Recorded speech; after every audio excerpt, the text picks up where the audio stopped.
चलो last class में हम लोगों ने north south east west system के बारे में देखा था। ये एग्जाम्पल पे हम लोगों ने लेक्चर को ख़त्म किया था। ठीक है, चलो अब अगला लेक्चर जो है आज का लेक्चर जिसको बोलेंगे, उसमें भी हम लोग थोड़ी थोड़ी इसी के बारे में चर्चा करेंगे, तो कॉन्सेप्ट और क्लियर होगा। तो देखो ये क्या है, 4 unit due to 50 degree east of north. अब 4 unit due to 50 degree east of north, इसको ड्रॉ करना है किसमें, north south west east system में। तो 4 यूनिट, तो सबसे पहले क्या करना है, सबसे पहले स्केल को डिफाइन करना है। स्केल को डिफाइन करेंगे तो मैं यहाँ पे स्केल ले रहा हूँ 1 centimetre is equal to 1 unit. आप ले सकते हो, कुछ भी ले सकते हो आप, आपका मर्जी। ठीक है, मैं यहाँ पे ले रहा हूँ ये। तो 4 यूनिट कितना हो जाएगा, 1 यूनिट 1 सेंटीमीटर का है, तो 4 यूनिट कितने का हो जाएगा, 4 सेंटीमीटर का हो जाएगा। तो 4 सेंटीमीटर का मैंने ये ड्रॉ कर दिया। अब कितने एंगल पे, ईस्ट से लेना है या नॉर्थ से लेना है, तो 50 डिग्री ईस्ट ऑफ नॉर्थ। तो जो मैंने बताया था, ऐसा अगर कभी भी लिखा आए तो उसका मतलब समझना है कि जो बाद वाला जो है ना, बाद वाला कौन सा लिखा हुआ है, नॉर्थ लिखा हुआ है, तो नॉर्थ से 50 डिग्री बनाएगा। तो देखो नॉर्थ से 50 डिग्री बना दिए। ठीक है, अब उसी तरह से अगला 6 unit due to 45 degree west of north. तो नॉर्थ से बनाना है, इसमें भी बाद में क्या आ रहा है, इसमें भी बाद में आ रहा है नॉर्थ। तो नॉर्थ से 45 डिग्री बनाना है। तो नॉर्थ वेस्ट तो पहले ये रीजन हो गया मेरा। 6 यूनिट यानी 6 सेंटीमीटर का एक वेक्टर ड्रॉ करूंगा और नॉर्थ से 45 डिग्री पे ड्रॉ करूंगा। उसी तरीके से 8 unit due to 30 degree south of east, south और ईस्ट, तो ईस्ट से बनाना है। 8 यूनिट का मतलब 8 सेंटीमीटर का, और अगला 5 सेंटीमीटर का west of south. West of south मतलब साउथ से बनाना है 60 डिग्री। तो कार्टेशियन सिस्टम में आराम से आप एक्स एक्सिस वाई एक्सिस से आप एंगल बना सकते हो। और अगर north south east west system से अगर आपको पूछेगा तो आप ऐसे बना सकते हो। अब आगे चलते हैं थोड़ा, एंगल बिटवीन टू वेक्टर, बहुत ही इंपॉर्टेंट है ये, एंगल बिटवीन टू वेक्टर। तो सबसे पहले लिखा क्या है वो देख लेते हैं। Angle between two vector means smaller of the two angle between the vectors when they are placed tail to tail by displacing either of vector parallel to itself. मतलब समझते हैं। तो पहला जो फिगर बना है, ये पहला फिगर, इस पहले फिगर में क्या वेक्टर टेल टू टेल है, तो हाँ सर बिल्कुल टेल टू टेल है। तो सबसे पहले तो आपको देखना है कि वेक्टर टेल टू टेल है कि नहीं। उसके बाद उसके बीच का एंगल स्मॉलर होना चाहिए। जैसे कि ये वेक्टर ए है, ये वेक्टर बी है। अब ये टेल टू टेल तो है, लेकिन इनके बीच का एंगल दो पॉसिबिलिटीज हो सकती है। एक तो ऐसे, ये बीच का एंगल, और या तो फिर ये बीच का एंगल। अब इन दोनों में छोटा कौन सा होगा, ये वाला। तो हमें यही लेना है, छोटा वाला।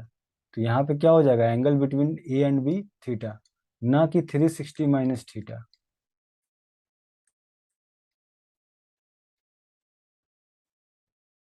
उसी तरीके से अगर यहाँ पे तो टेल टू टेल दे रखा था तो कोई दिक्कत नहीं हुआ। अब मान लो कि वेक्टर टेल टू टेल ना दे रखा हो, ऐसा दे रखा हो, एक वेक्टर के हेड पे दूसरे वेक्टर का टेल रखा हो, तो एंगल क्या होगा।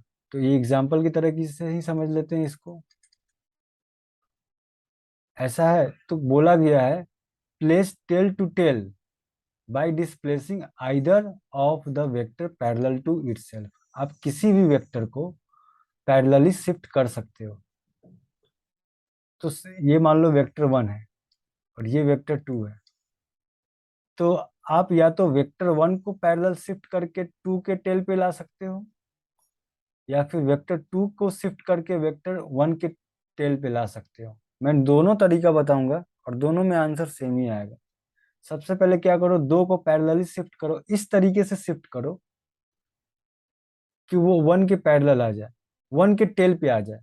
लेकिन पैरेलली शिफ्ट करना है, ऐसा नहीं कि कुछ भी घुमा फिरा के कैसे भी ले जाना है। पैरेलली, हमेशा पैरेलली। तो 2 को शिफ्ट करूंगा तो मुझे दिख रहा है कि अगर 2 को मैं आगे सरका दूं ना, dot dot dot dot dot dot करके ये सरका दूं, तो ये शिफ्ट हो गया यहाँ पे। अब ये एंगल जो है वो थीटा दे रखा था, तो इनके ये एंगल कितना होगा, ये 180 माइनस थीटा होगा। तो चेक करो कि वेक्टर क्या तो टेल टू टेल रखा हुआ है, तो बिल्कुल रखा हुआ है। उनके बीच का एंगल छोटा लेना है। अब देखना,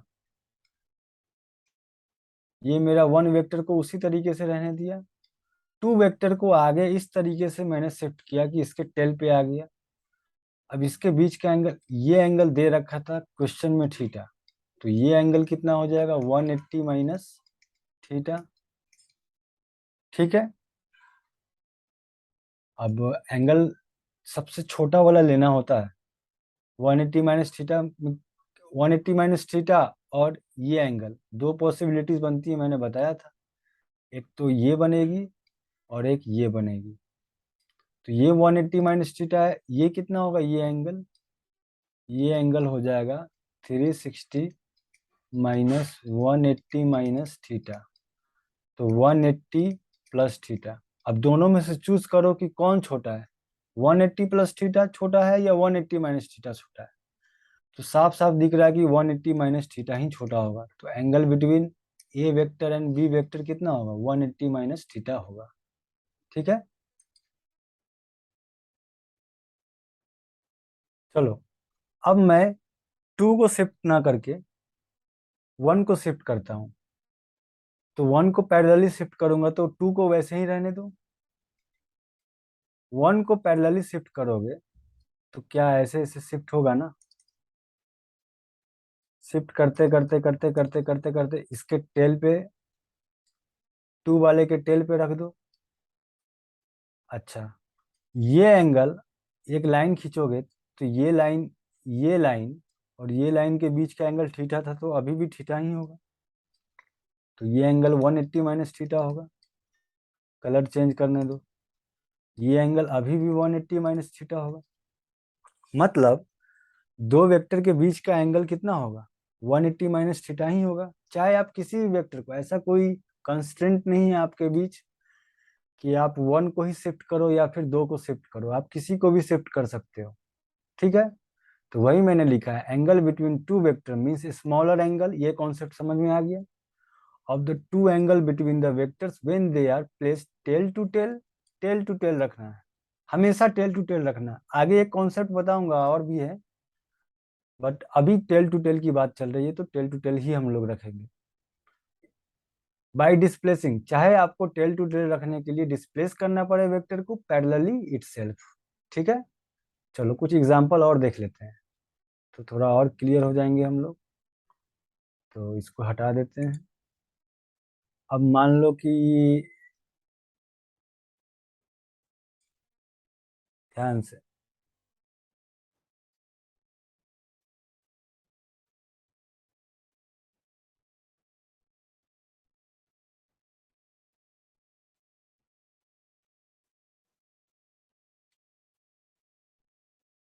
ये वेक्टर, ये लाइन है, ये बीच का लाइन है, ये थीटा, ये थीटा, ये वेक्टर ए है, ये वेक्टर बी है।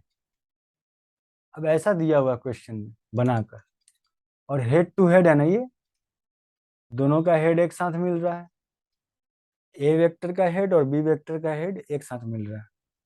तो अब एंगल बिटवीन, सर ने तो बताया कि टेल टू टेल अगर रहे तो हम लोग निकाल सकते हैं।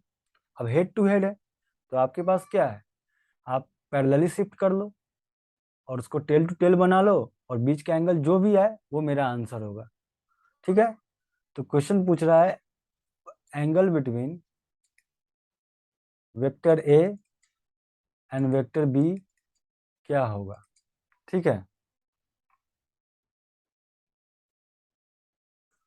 तो किसको, वेक्टर ए को शिफ्ट करूं या वेक्टर बी को शिफ्ट करूं? तो किसी को भी कर लो आप। आप बोलो। तो मैं वेक्टर बी को शिफ्ट करता हूँ। ठीक है। तो एक लाइन तो ये बना ही रहेगा, ये बेस लाइन। थोड़ा सही नहीं बना है, रुको रुको, थोड़ा और अच्छे से बनाता हूँ। चलो रुको, ये तो मेरा बेस लाइन है। ठीक है। अच्छा, मैं बी को डिसाइड किया हूँ कि पैरेलली शिफ्ट करूंगा, तो ए को वैसे ही रहने दो। ए को वैसे ही रहने देता हूँ मैं। और बी को शिफ्ट करूंगा तो बी के टेल यहाँ पे आ जाएगा, ये आएगा ना। चलो, शिफ्ट करके वहां पे रख दिया। ये वेक्टर क्या है मेरा, ये वेक्टर बी है, और ये वेक्टर मेरा ए है। अब यहाँ पे भी बेस लाइन ऐसे ड्रॉ कर लो। एंगल से जब खेलते हैं तो थोड़ा इजी बनाने के लिए ऐसे करते ही हैं। चलो, अब ये एंगल देखना यहाँ से, ये एंगल थीटा दे रखा है, ये थीटा तो ये भी थीटा, ये थीटा तो ये भी थीटा। अरे बोलो, सही है ना। अब ये एंगल कितना होगा, ये वाला एंगल। तो देखना, यहाँ पे बी से हॉरिजॉन्टल लाइन से बना रहा है एंगल थीटा, तो इसको आगे शिफ्ट करोगे तो ये भी थीटा होगा। तो इसको जब शिफ्ट करोगे तो हॉरिजॉन्टल लाइन से ये भी तो थीटा ही बनाएगा। तो एंगल बिटवीन क्या होगा, angle between A vector and B vector जो होगा वो मेरा टू थीटा होगा।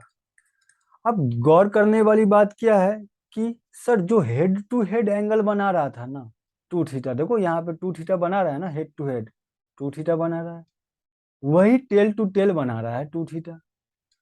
तो सर कभी भी अगर हमें हेड टू हेड अगर दिया हुआ होगा वेक्टर और उसके बीच का एंगल टू थीटा होगा, तो क्या हम अज्यूम कर सकते हैं कि उसके बीच का एंगल टेल टू टेल भी टू थीटा ही होगा? बिल्कुल कर सकते हैं।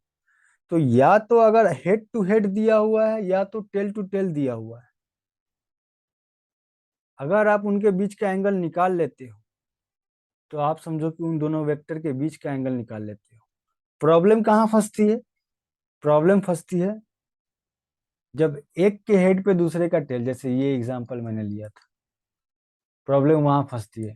तो अगर मुझे बताओ, आंख बंद करके अगर मैं ऐसा वेक्टर दूं और बीच का एंगल 30 डिग्री दूं, तो एंगल बिटवीन टू वेक्टर क्या होगा, 30 डिग्री होगा ना आंसर। अगर मैं आंख बंद करके ऐसे दूं और बीच का एंगल 60 डिग्री, तो एंगल बिटवीन टू वेक्टर क्या होगा, 60 डिग्री होगा। अगर आंख बंद करके मैं किसी भी डायरेक्शन में आड़ा तेरा कुछ भी बनाऊं मैं, ये 45 डिग्री दूं, तो एंगल बिटवीन टू वेक्टर क्या होगा, 45 डिग्री होगा। अगर मैं ऐसा बनाऊं और इसके बीच का एंगल 120 डिग्री दूं, तो एंगल बिटवीन टू वेक्टर क्या होगा, 120 होगा। क्यों? क्योंकि इसको पैरेलली शिफ्ट करने के बाद भी हम लोग ने देख रखा है कि उतना ही आता है, 120 ही आएगा। प्रॉब्लम फंसती कहाँ पे है, जब एक के हेड पे दूसरे का टेल रखा हो। तो जैसे कि वही एग्जाम्पल को लेते हैं लेकिन थोड़ा सा अलग स्टाइल में लेते हैं। मान लो ये हॉरिजॉन्टल लाइन बेस है मेरा,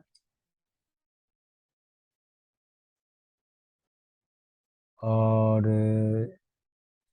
ये एक वेक्टर है और ये एक वेक्टर है, समझो।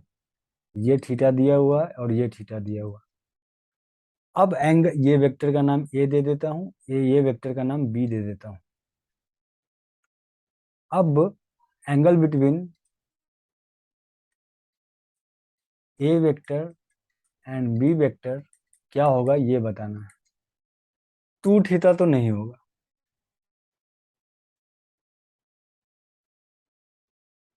क्यों? क्या ये टेल टू टेल रखा हुआ है? नहीं। क्या ये हेड टू हेड रखा हुआ है? नहीं, ये हेड पे टेल रखा हुआ है। तो पैरेलली शिफ्ट करो, पैरेलली शिफ्ट करते हैं। किसको शिफ्ट करूं मैं? इस बार ए को शिफ्ट करता हूं, तो बी को वैसे ही रहने दो। थोड़ा अच्छे से बनाता हूँ, क्या फील आनी चाहिए। बी को वैसे ही रहने दो, ए को शिफ्ट करोगे तो यहाँ पे आ जाएगा, आएगा ना ऐसा। चलो, ये मेरा बी है, ए को शिफ्ट किया पैरेलली तो यहाँ पे आया। चलो, अब कैसे निकालूं? सवाल अभी बनाया है, अब मुझे ये निकालना है। मेरा धर्म क्या है? ये एंगल अगर निकाल दूंगा मैं, तो क्या एंगल बिटवीन टू वेक्टर निकाल दूंगा? अच्छा, बिल्कुल निकाल दूंगा। तो क्या करो, एक और बेस लाइन बनाओ ऐसे। थोड़ा समझने में, ज्योमेट्री में आसान मिलती है ना। ज्योमेट्री के सवाल में तो ऐसे ही करते हैं ना, डॉट डॉट लाइन पे ऐसे ही शिफ्ट करते हैं, वही वही चीज कर रहा हूँ मैं। अब हॉरिजॉन्टल लाइन से ए वेक्टर कितना बना रहा है?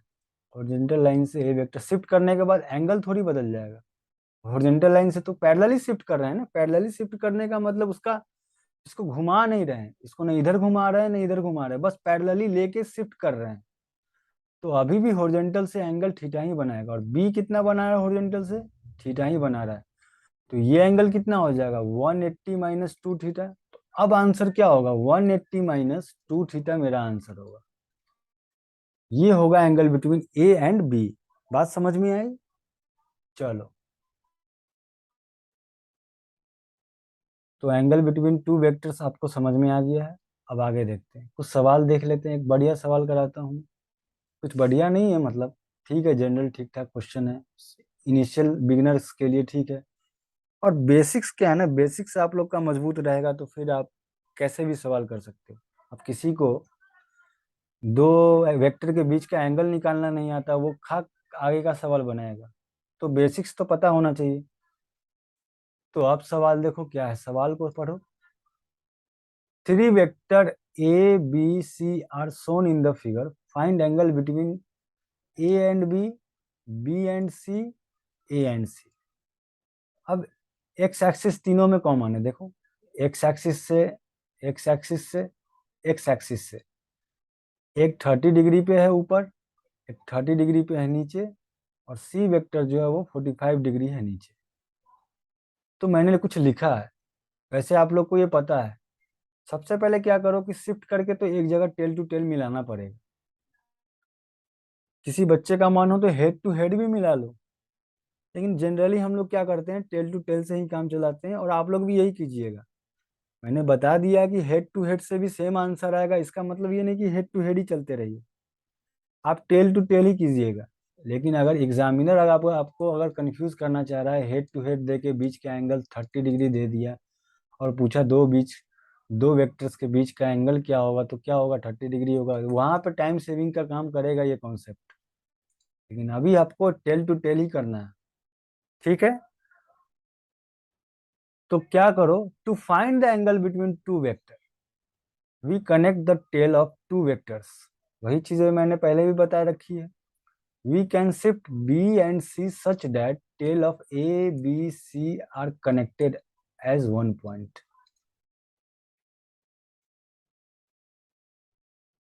तो वही करूंगा मैं आगे। देखो सॉल्यूशन देखो इसका।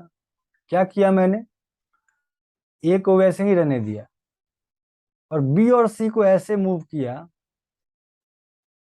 कि वो ए के टेल पे मिल गया, तो तीनों एक टेल पे मिल गया, टेल टू टेल कनेक्ट हो गया। तो सबसे पहले चेक करो कि टेल टू टेल कनेक्ट है कि नहीं, फिर बीच का एंगल वो मुझे देगा, वेक्टर का एंगल। ठीक है। अच्छा, ये एक्स एक्सिस है, ये वाई एक्सिस है, ये माइनस एक्स एक्सिस है, ये मेरा माइनस वाई एक्सिस है। अब एक्स एक्सिस से ए 30 डिग्री बना रहा था तो बना दिया, बी कितना बना रहा था? 30 डिग्री। देखो, देखना चाहो एक बार देख लो। बी जो है एक्स एक्सिस से नीचे की तरफ 30 डिग्री बना रहा है, और सी जो है नीचे की तरफ 45 डिग्री बना रहा है। तो वैसा बना दिया। अब ए और बी के बीच का एंगल तुम लोग बता सकते हो, ए और बी के बीच का एंगल यही होगा ना, 60 डिग्री। 30 प्लस 30, बी और सी के बीच का एंगल, तो बी ये रहा, सी ये रहा, तो ये पूरा 45 है और ये 30 है, तो क्या ये 15 डिग्री नहीं होगा? 15 डिग्री। ए और सी मतलब ये एंगल, तो ये एंगल के लिए तीनों को जोड़ो, 30 + 30 + 30 + 45, तो क्या, नहीं नहीं नहीं, सॉरी सॉरी, मिटाने के बाद समझ में आएगा। देखो ये एंगल टोटल कितना है, तो ये पूरा 45 है और ये 30 है, तो 45 + 30 75। ठीक है, 75 हो गया। तो एंगल बिटवीन टू वेक्टर निकालना बहुत आसान है। चलो, अब कुछ नेगेटिव वेक्टर्स के बारे में, कुछ प्रॉपर्टीज होती है वेक्टर की, कुछ छोटे छोटे टर्म्स होते हैं जिसको जानना बहुत ही जरूरी होता है कि नेगेटिव वेक्टर क्या है, इक्वालिटी ऑफ वेक्टर क्या है, ये सब के बारे में थोड़ा सा जानना है।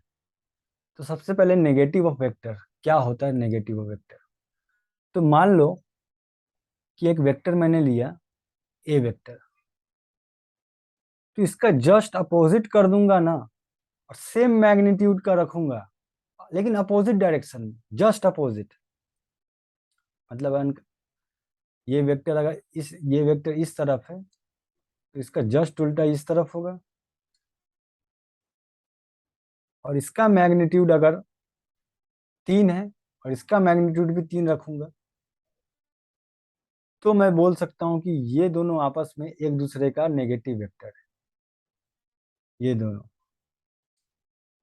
It implies vector of same magnitude, magnitude तो सेम होना चाहिए बट डायरेक्शन बस उल्टा कर दो ना। मान लो ये वेक्टर है 5 न्यूटन, इसका नेगेटिव वेक्टर क्या होगा? नेगेटिव वेक्टर क्या होगा, ऑप्शन देता हूँ। इस डायरेक्शन में 3 न्यूटन, इस डायरेक्शन में 5 न्यूटन, या इस डायरेक्शन में 6 न्यूटन, या इस डायरेक्शन में 5 न्यूटन। क्या ये गलत है?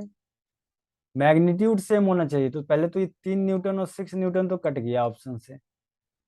अब 5 न्यूटन और 5 न्यूटन दोनों है, एक उसकी उसी के डायरेक्शन में, एक अपोजिट डायरेक्शन में। अब पूछा है कि नेगेटिव वेक्टर कौन सा है, तो नेगेटिव वेक्टर तो उसके अपोजिट ही होगा ना, तो ऑप्शन 2 करेक्ट है, कोई रॉकेट साइंस नहीं है इसमें। ठीक है, तो नेगेटिव वेक्टर ये होगी।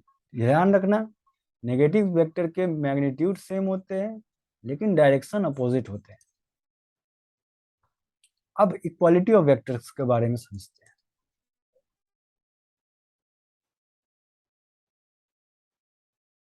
तो vectors having equal magnitude and same direction are called equal vectors. अब सेम डायरेक्शन होने चाहिए, जैसे एक वेक्टर लिया ए और एक वेक्टर लिया बी, एक की लंबाई x1 है, एक की लंबाई x2, और मैंने पहले ही बताया था कि लेंथ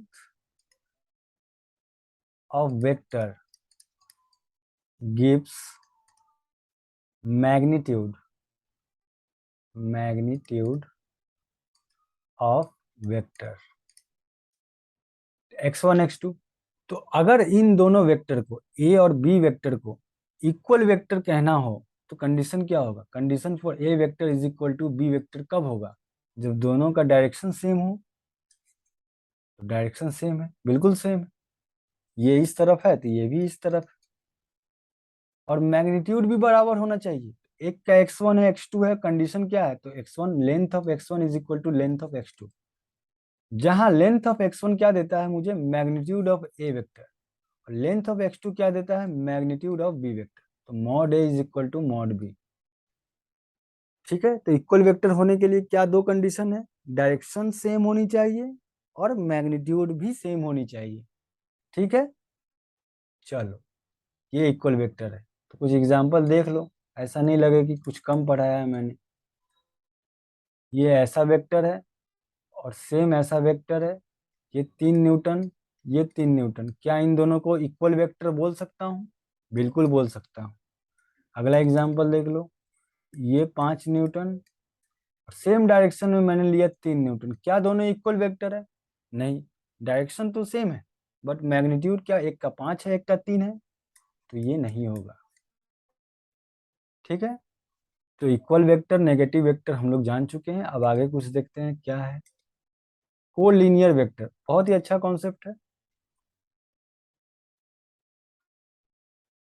कोलिनियर वेक्टर, अब पहले इसको समझने से पहले इक्वल वेक्टर और नेगेटिव वेक्टर तो समझ ही चुके हैं हम लोग।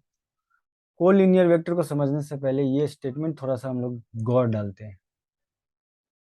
Any two vector are collinear vector, then one can be express in the term of other.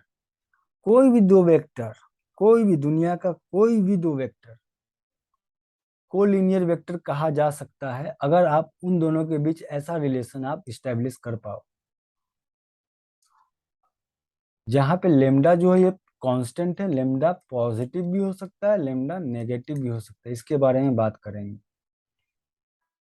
दुनिया का कोई भी वेक्टर में अगर आप ऐसा रिलेशन पैदा कर पाते हो तो वो दो वेक्टर कोलिनियर वेक्टर कहलाएंगे। अब जैसे मैंने एग्जांपल के तौर पे लिया है 5 यूनिट ए वेक्टर का, 15 यूनिट बी वेक्टर का।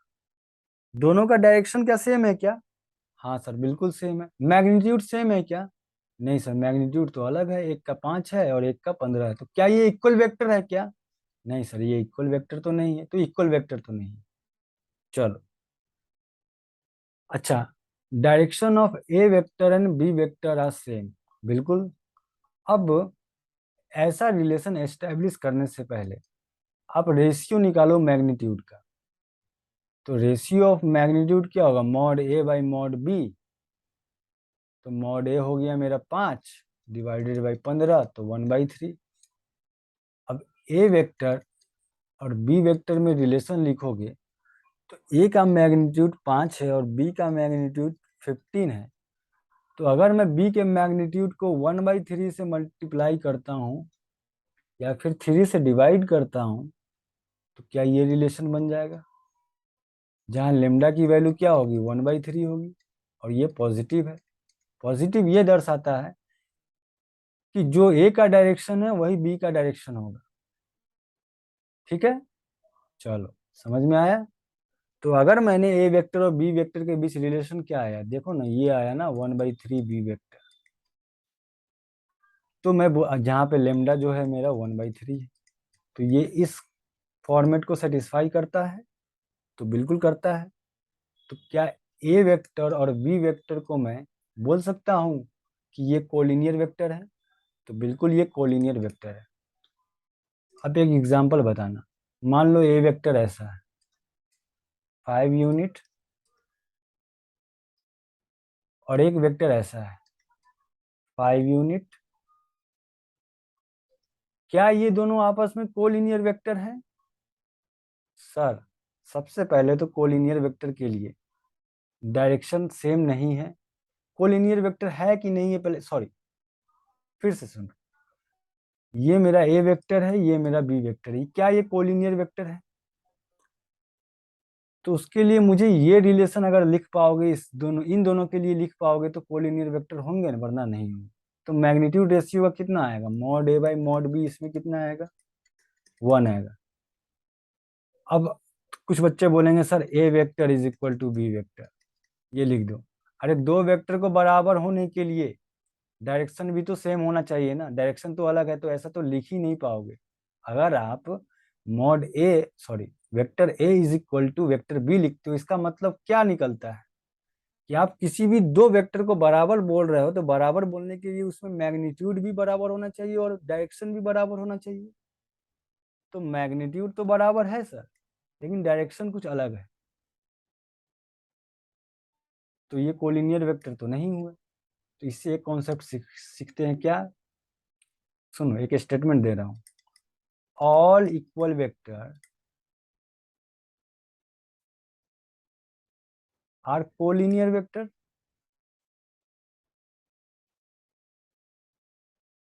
ये ट्रू है या फॉल्स है?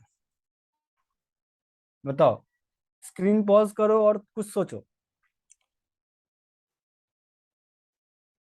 तो इक्वल वेक्टर का कंडीशन ही होता है a vector is equal to B vector, जहां पे लेमडा की value a vector is equal to 1 into b vector, यानी लेमडा की वैल्यू 1 होती है तो सभी इक्वल वेक्टर क्या कोलिनियर वेक्टर कहा जा सकता है? बिल्कुल कहा जा सकता है। ये स्पेशल केस है कोलिनियर वेक्टर का, जहां पे लेमडा की वैल्यू क्या होती है? 1 होती है। तो ये बिल्कुल ट्रू है। लेकिन इसी का उल्टा अगर मैं बोलूं, ऑल कोलिनियर वेक्टर्स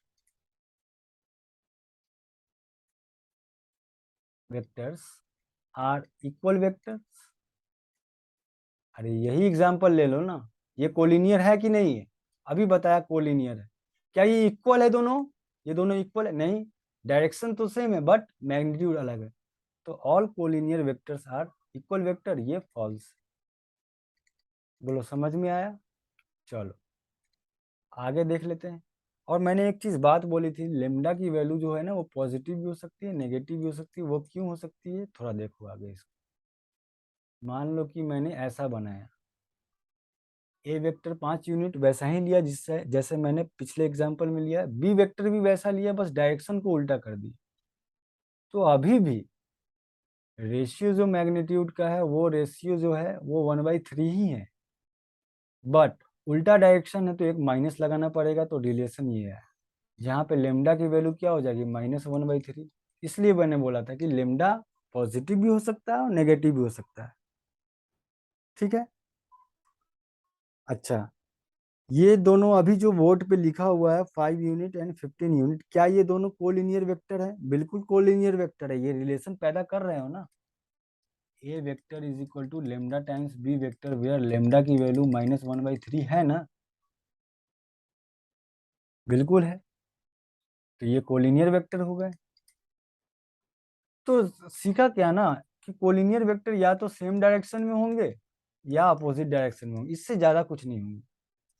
अगर आपको एक एग्जांपल दूं कि ये ऐसा है, ये ऐसा, क्या ये कोलिनियर वेक्टर है? अरे नहीं भाई, ये कोलिनियर, इसको एक दूसरे से के टर्म में एक्सप्रेस ही नहीं कर पाओगे। एक दूसरे के टर्म में एक्सप्रेस ही नहीं कर पाओगे। मतलब एक चीज मैं समझाता हूँ बढ़िया से, बचपन में तुम्हें कोई टीचर ने तुम्हें कभी बोला होगा, अगर आप ये लिखते हो इसका मतलब क्या है? A vector is equal to lambda times b vector लिखते हो, इसका मतलब क्या है? ऑटोमेटिकली यही है कि वेक्टर का डायरेक्शन दोनों का सेम है, बस लेमडा फर्क लाता है मैग्नीट्यूड का। तो अगर आप इक्वल का साइन बीच में लगाते हो ए वेक्टर और बी वेक्टर के बीच में, तो मतलब ऑटोमेटिकली है कि या तो वो सेम डायरेक्शन में होंगे या फिर उल्टे डायरेक्शन में होंगे। इससे ज्यादा कुछ नहीं हो सकता। ठीक है। चलो, तो कोलिनियर वेक्टर भी समझ गए। अच्छा, एक स्टेटमेंट और देता हूँ। Negative vector, all negative vectors are collinear. अभी बताया मैंने कोलिनियर वेक्टर्स क्या होते हैं, सॉरी नेगेटिव वेक्टर्स क्या होते हैं। नेगेटिव वेक्टर्स वो वेक्टर होते हैं जिनके मैग्नीट्यूड सेम होते हैं और उल्टे डायरेक्शन में होते हैं। तो उसमें क्या रिलेशन बनेगा? A vector is equal to minus b vector. ये मान लो 5 यूनिट का है, इसका नेगेटिव वेक्टर क्या होगा? 5 यूनिट का ही उल्टे डायरेक्शन में। तो इन दोनों के बीच रिलेशन क्या होगा? A vector is equal to minus b vector. Minus क्या दर्शाता है? डायरेक्शन को। तो all negative vectors are collinear vector, ये ट्रू है। इसका वाइसे वर्सा ट्रू होगा क्या? जैसे कि ऑल वाइसे वर्सा ट्रू नहीं होगा। ऑल कोलिनियर, देखो ना, ये कोलिनियर है ना, लेकिन क्या ये एक दूसरे के नेगेटिव वेक्टर है क्या? नहीं, दोनों का मैग्नीट्यूड अलग है। तो कोलिनियर तो है बट नेगेटिव वेक्टर नहीं है। तो ये वाइसे वर्सा फॉल्स हो जाएगा। ठीक है। तो हम लोगों ने क्या देखा? नेगेटिव वेक्टर देखा, इक्वालिटी ऑफ वेक्टर देखा, और कोलिनियर वेक्टर देखा। ठीक है। तीनों में आपस में रिलेशन भी देखा हम लोगों ने। कैसे भी स्टेटमेंट आए, उनको ऑप्शन में टिक करके हम लोग आंसर पा सकते हैं। चलो अब आगे देखते हैं। Co initial vectors, co initial vectors क्या होते हैं?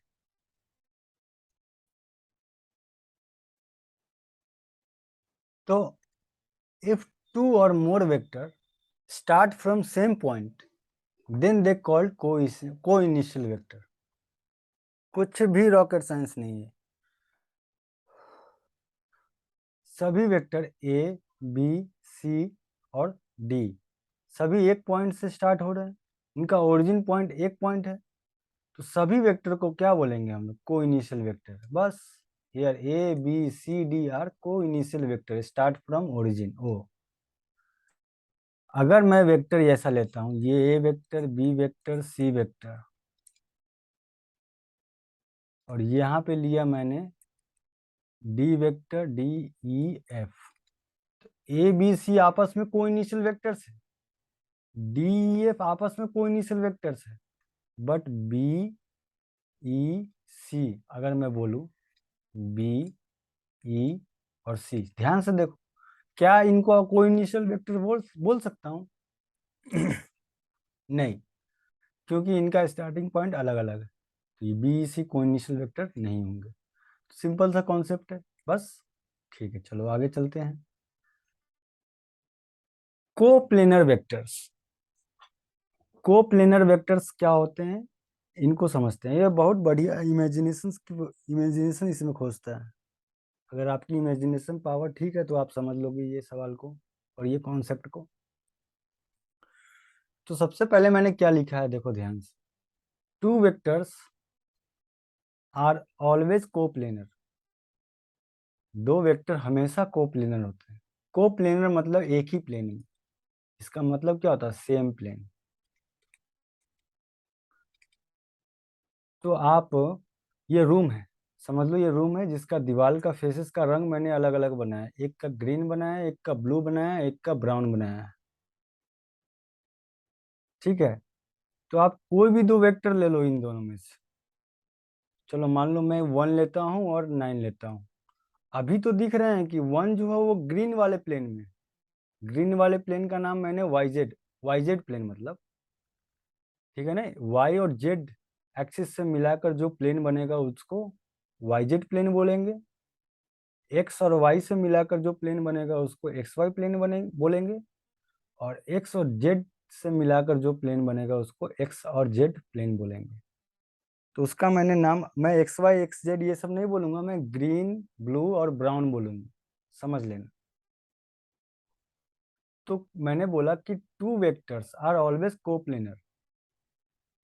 कोई भी दुनिया का कोई भी आप प्लेन, कोई भी दो वेक्टर्स ले लो, वो हमेशा कोप्लेनर होंगे। तो मैं अभी 1 लिया और 9 लिया। अब ये दोनों अलग अलग प्लेन में हैं, अभी दिख रहे हैं अलग अलग प्लेन में, है कि नहीं? लेकिन आपको एक चीज कॉन्सेप्ट पता है कि आप वेक्टर को पैरेलली शिफ्ट कर सकते हो। तो अगर मैं इसको शिफ्ट करते करते करते करते इस प्लेन में ले आऊं, तो क्या दोनों एक ही प्लेन में आ गए? आप किसी को भी शिफ्ट कर सकते हो, 8 और 5। अभी तो 8 जो है वो ब्लू प्लेन में है और 5 जो है वो ब्राउन प्लेन में है। मैं 5 को शिफ्ट करके 8 के प्लेन में ला सकता हूँ, 8 को शिफ्ट करके 5 के प्लेन में ला सकता हूँ। दिक्कत आती है तीन वेक्टर्स में। ठीक है, तो 1 2 3, वो देखो ये 1 2 3 क्या एक ही प्लेन में है? क्या ग्रीन प्लेन में है? तो ये कोप्लेनर वेक्टर होगा। 4 5 6, 4 5 6 सेम प्लेन में है तो इसको भी कोप्लेनर बोलेंगे। 7 8 9 सेम प्लेन में है तो इसको भी कोप्लेनर बोलेंगे। 2 3 7 आर नॉन, सॉरी यहाँ पे प्लेनर होगा। अभी कोप्लेनर की बात कर रहे हैं तो नॉन कोप्लेनर क्यों पढ़ाऊंगा? ठीक है, कोप्लेनर होगा। इसको कट कर लेना अपने नोट्स में। तो क्या लिखा है? 2 3 7, देखो 2 3 7 क्या है पहले तो क्लियर करने दो और इसको कट कर लो। 2 3 और 7, ये तीन वेक्टर्स लिए हैं। अब ये कोप्लेनर कैसे होंगे? 2 3 तो आपस में प्लेन में है तो इनको तो एक साथ रहने दो। 3 को शिफ्ट करोगे तो यहाँ 7 को शिफ्ट करोगे इस प्लेन में लाओगे, वेक्टर को शिफ्ट तो कर सकते हैं ना। तो वेक्टर को शिफ्ट करने के बाद इस प्लेन में लाओगे तो 2 3 7 के आपस में कोप्लेनर हो गए। उसी तरीके से 5 9 3 को भी आप कोप्लेनर बोल सकते हो।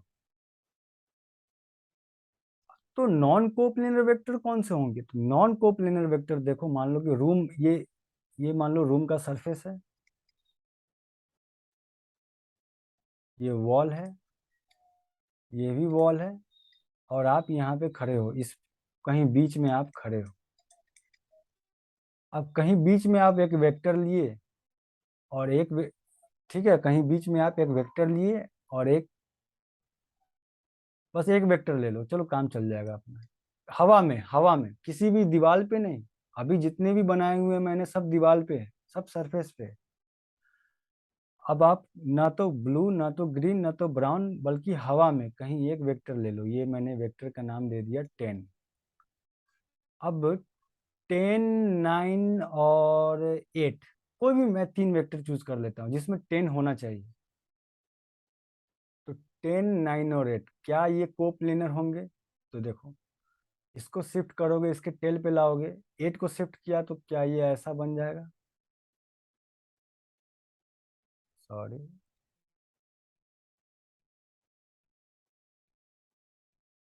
शिफ्ट करने के बाद 8 ऐसा आया, सेम प्लेन में है।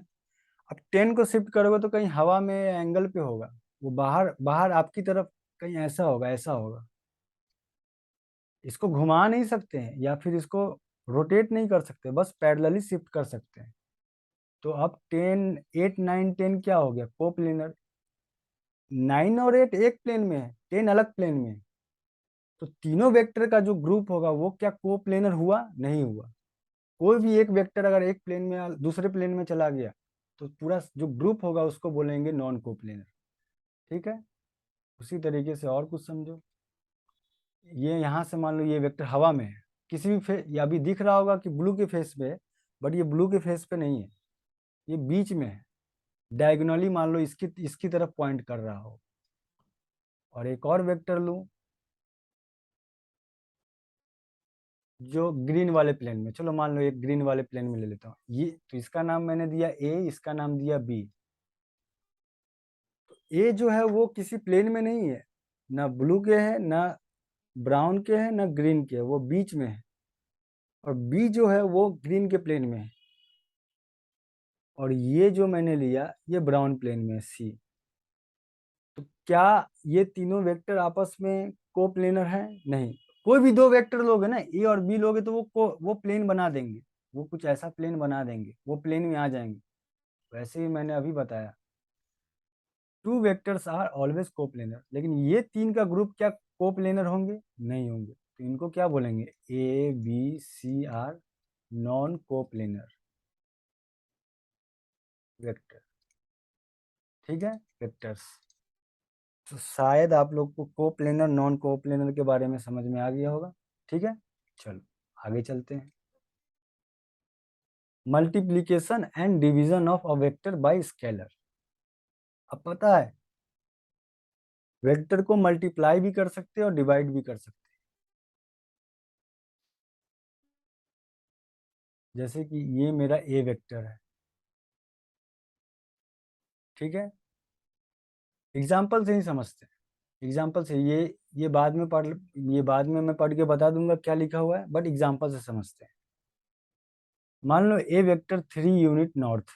इसका मतलब तो आप लोग को सबको पता है ना कि ऐसा कुछ वेक्टर, इसको ड्रॉ करने को बोलूंगा तो कैसे ड्रॉ करोगे? ऐसे करोगे ना, 3 यूनिट नॉर्थ की तरफ। तो अगर इससे 3 से मल्टीप्लाई कर दूंगा तो क्या वेक्टर की लंबाई बढ़ जाएगी? 9 यूनिट हो जाएगी, लेकिन नॉर्थ की तरफ ही रहेगी ना। 9 यूनिट नॉर्थ की तरफ। वेक्टर को माइनस से मल्टीप्लाई करोगे, -3 से मल्टीप्लाई करोगे तो क्या होगा कि ए वेक्टर 3 यूनिट नॉर्थ, -3 से मल्टीप्लाई किए तो बनेगा, यहाँ यहाँ मत देखो, यहाँ देखो, -3 से मल्टीप्लाई किए तो -9 यूनिट नॉर्थ आएगा। और माइनस और नॉर्थ मिलके साउथ बना देंगे, क्योंकि माइनस नॉर्थ का उल्टा क्या होता है? साउथ। तो 9 यूनिट साउथ में।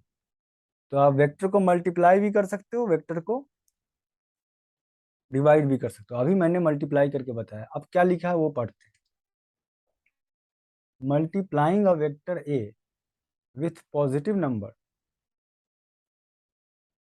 Lambda give a vector B vector is equal to lambda times A vector whose magnitude becomes lambda times but direction is same as that of a vector। मतलब अगर आप किसी भी वेक्टर को lambda से multiply करते हो और लेमडा पॉजिटिव है, देखो यहाँ पे मैंने लेमडा की जगह 3 लिया और ये पॉजिटिव है, तो उसका मैग्नीट्यूड तो लेमडा टाइम्स हो जाएगा। देखो 3 से मल्टीप्लाई किया तो ये 3 टाइम्स मैग्नीट्यूड हो गया, लेकिन डायरेक्शन उसी डायरेक्शन में होगा जिस डायरेक्शन में ए का था। तो ये 3a वेक्टर जो मान लो इसको नया वेक्टर का नाम दो बी वेक्टर, तो बी वेक्टर का डायरेक्शन भी नॉर्थ ही होगा जो ए डायरेक्शन का था, अगर पॉजिटिव से मल्टीप्लाई करते हो तो। Multiplying a vector with negative number gives b vector lambda times a vector whose magnitude become lambda times but direction is opposite as that of a vector। अगर नेगेटिव से multiply करते हो तो magnitude तो 3 times हो जाएगा, लेकिन direction क्या ए वेक्टर के उल्टा हो जाएगा, साउथ। यही लिखा है, बस हो गया खत्म, मल्टीप्लीकेशन खत्म। चलो अब डिवीजन वेक्टर के बारे में देखते हैं, डिवीजन कैसे कर सकते हैं। तो डिवीजन कुछ नहीं, the division of A vector by non zero scalar. Non zero क्यों लिखा है मैंने, क्योंकि जीरो से तो डिवाइड किसी चीज को कर ही नहीं सकते हो। जीरो से डिवाइड करोगे तो वो अनडिफाइंड हो जाएगा मैथ्स की दुनिया में, ठीक है। तो the division of A vector by non zero scalar m is defined as multiplication of a. मतलब ऐसा करो कि अगर एम से मुझे डिवाइड करना है तो ऐसा मान लो कि 1/m से मल्टीप्लाई कर दो, बात तो बराबर ही। वही मैंने लिखा है बी वेक्टर ए को डिवाइड किया एम से, मतलब क्या, इसका मतलब क्या निकला कि ए को मैंने मल्टीप्लाई किया था 1/m से, और मल्टीप्लिकेशन तो मैंने सिखा दिया इससे पहले। तो डिवीजन कुछ नहीं है, मल्टीप्लिकेशन ही है, बस 1/अपॉन करके आप ऐसा समझ लो। अब ये एक चीज याद रखना, यहाँ पे मल्टीप्लिकेशन कर रहा हूँ या डिवाइड कर रहा हूँ तो सब आपस में क्या कोलिनियर वेक्टर बनाएंगे, क्यों, क्योंकि ऐसा रिलेशन एस्टेब्लिश हो रहा है ना, a vector is equal to m times b vector. तो ऐसा रिलेशन अगर दो वेक्टर को आपस में आप रिलेट करके लिख पा रहे हो तो वो वेक्टर क्या कोलिनियर वेक्टर कहलाएगा। तो वही मैंने लिखा है। तो जब भी आप किसी वेक्टर को मल्टीप्लाई करते हो तो पॉजिटिव नंबर से मल्टीप्लाई करोगे या नेगेटिव नंबर से मल्टीप्लाई करोगे, वो कोलिनियर वेक्टर देंगे। बस अंतर ये है कि पॉजिटिव से मल्टीप्लाई करोगे तो वो सेम डायरेक्शन में हो जाएंगे, मैग्नीट्यूड उतने टाइम्स बढ़ जाएगा, डिवाइड करोगे तो उतने टाइम्स घट जाएगा। और अगर नेगेटिव से मल्टीप्लाई करोगे तो उतने टाइम्स बढ़ जाएगा और घट जाएगा, बट उल्टे डायरेक्शन में, लेकिन रहेंगे तो कोलिनियर वेक्टर ना। चलो एक एग्जांपल देखो, a physical quantity m is equal to 3 kg is multiplied by a vector a such that f vector is equal to ma vector. Find the magnitude and direction of f vector if a vector is equal to 3 metre per second square eastward and दूसरे में है a vector is equal to -4 metre per second square northward. सवाल क्या है, एक physical quantity m है, obvious सी बात है कि मास मेरा फिजिकल क्वांटिटी है, उसको मैंने एक वेक्टर से मल्टीप्लाई किया। तो ऐसा समझ लो कि ए वेक्टर को मैंने इससे मल्टीप्लाई किया, समझना। इसने बोला है physical quantity m 3 kg is multiplied by vector A vector में मैंने 3 kg से मल्टीप्लाई किया, तो नया वेक्टर जो बना उसका मैंने नाम दिया एफ वेक्टर। अब एफ वेक्टर डिफाइन हो चुका है जो है m इंटू ए वेक्टर। अब ए वेक्टर जब मैं 3 metre per second square east ward लूंगा, m तो 3 kg है, मल्टीप्लाई किया 3 metre per second square east ward से, तो बनेगा ये 9 kg metre per second square east ward. तो जो नया वेक्टर बना मेरा एफ वेक्टर, क्या उसका मैग्नीट्यूड 3 टाइम्स हो गया, 9 हो गया, और डायरेक्शन पॉजिटिव से मल्टीप्लाई की हो तो पॉजिटिव तो ईस्ट का ईस्ट ही रहने वाला है। अब दूसरे में अगर -4 से मल्टीप्लाई करोगे तो -4 से मल्टीप्लाई करोगे तो -12 न्यूटन हो जाएगा, और नॉर्थ वार्ड है तो क्या साउथ हो जाएगा। बस, तो खत्म, सवाल खत्म। चलो आगे देखो। चलो तो आज के लेक्चर में हम लोगों ने क्या देखा, फिर से देखते हैं। आज के लेक्चर में थोड़ी सी बातें हम लोगों ने की थी, नॉर्थ साउथ कार्टेशियन सिस्टम, ये सब के बारे में हम लोगों ने पिछले क्लास में देखा। उसको कंटिन्यू करते हुए हम लोगों ने equal vector, negative vector, collinear vector, को इनिशियल वेक्टर, फिर कुछ सवाल किए, फिर multiplication and division of vector किया, ठीक है, ये सब किया तो आज का लेक्चर क्लियर है। स्लोली स्लोली जेई को क्रैक करना है बस। धन्यवाद।